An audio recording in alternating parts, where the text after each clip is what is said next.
Democratic Party gets 95% of the black vote, and the reason they get it is because blacks are convinced that the #1 issue facing the country right now is social justice, racist white cops, discrimination, systemic racism, microaggression, whatever new word they come up with, and it's a bunch of nonsense. The #1 problem domestically facing this country is a breakdown of the family. And President Obama said it. I didn't. A black kid, or a kid, not just a black kid, a kid raised without a dad is 5 times more likely to be poor and commit crimes, 9 times more likely to drop out of school, and 20 times more likely to end up in jail. So you're far more likely to end up in jail without having a dad than you are because of a white racist cop. Right. So, but you wouldn't not acknowledge that there are some systemic issues. Give me an example. Tell me what you think the most systemic racist issue is. What is it?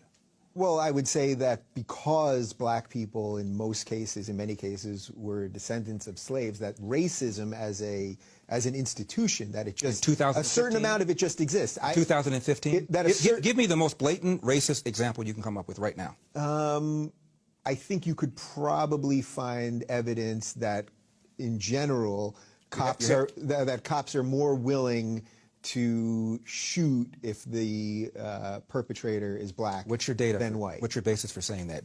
Last year... Well, look, I know a lot of people would say, look what's going on in Chicago. I know what they would say. Yeah. I'm talking about what the facts are. 965 people were shot by cops last year and killed. 4% of them were white cops shooting unarmed blacks. In Chicago in 2011, 21 people were shot and killed by cops. In 2015, there were 7.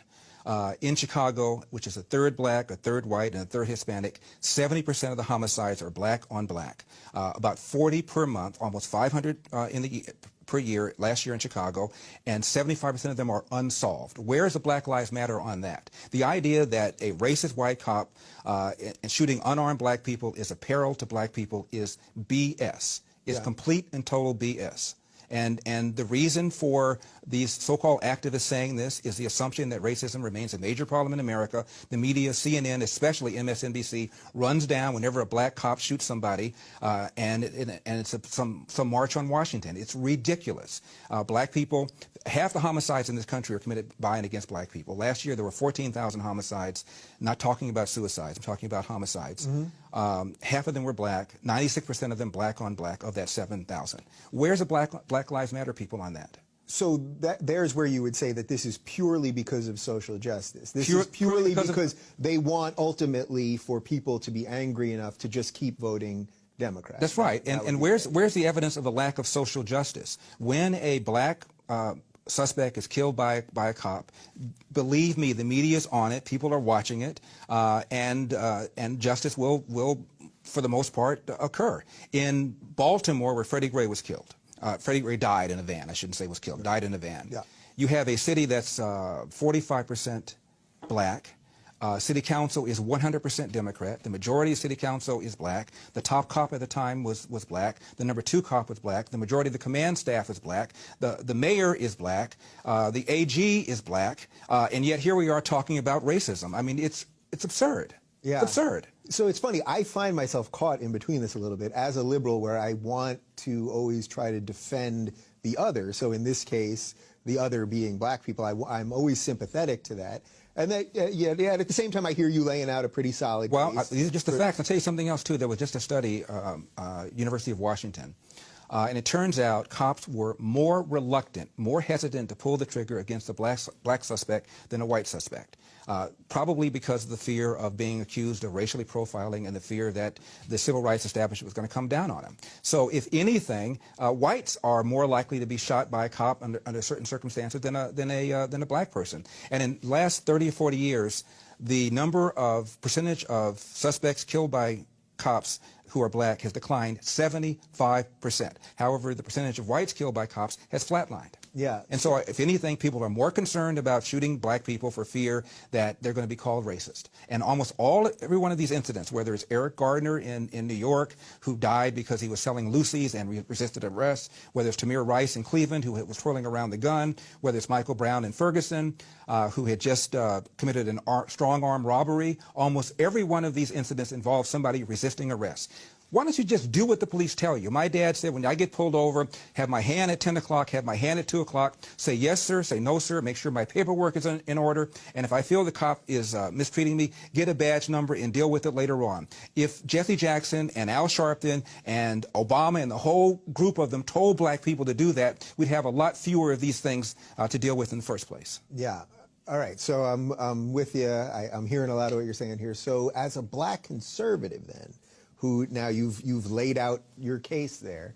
But you haven't laid out yours. I asked you to name the most important example of racism, and you gave white cops going after black people. And I told you, gave you the facts for that, so that's nonsense. So you must have something else. What else is it?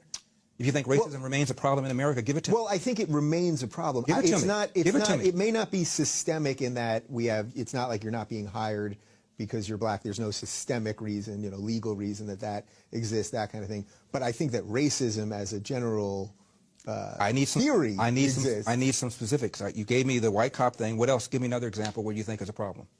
Well, as a black conservative, tell me how do you get people to come around? You're the one who made the assertion that you think racism remains a major problem in America. I asked you to give me an example. You gave me white cops going after blacks. As far as I'm concerned, you didn't hold it up very well. What's the other argument you have? What's the other thing? Well, I don't know that it's systemic in the sort of macro sense. I'm not mad. I just want to know what it is you're talking about. That's exactly what. Believe me, that's 100% why I wanted to have you. Blacks are not getting into school. BS. We have affirmative action. So a black person with an SAT and a GPA of X will get into a school faster and easier than a white person with an SAT or a GPA of X. And if going to school is a route to the middle class, you can make an argument that blacks have an easier route to the middle class. If you're talking about about poverty, the poorer you are, the more accessible loans and grants are for you.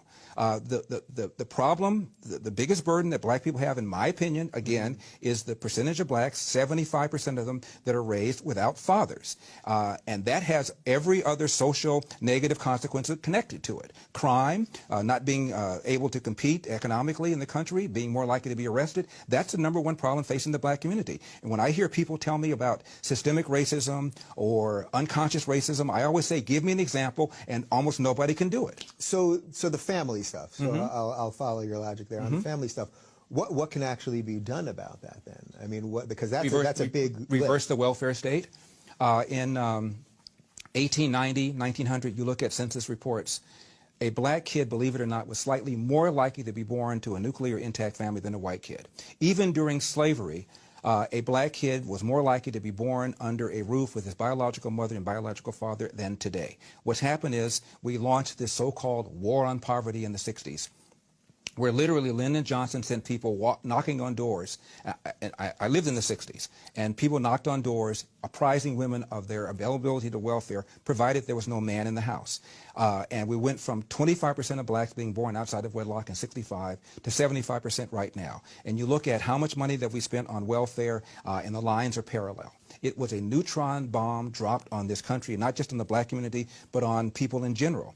At one time, only about 5% of whites were born outside of wedlock. Now 25% of whites are born outside of wedlock. I was in college in 1970, and there was a report called the Moynihan Report, The Negro Family, A Case for National Action. It was written by a liberal, by a man who became a Democratic senator from New York. And at the time, 25% of black kids were born outside of wedlock. He said, my God, this number is horrific. If we don't do something about it, it could get even higher.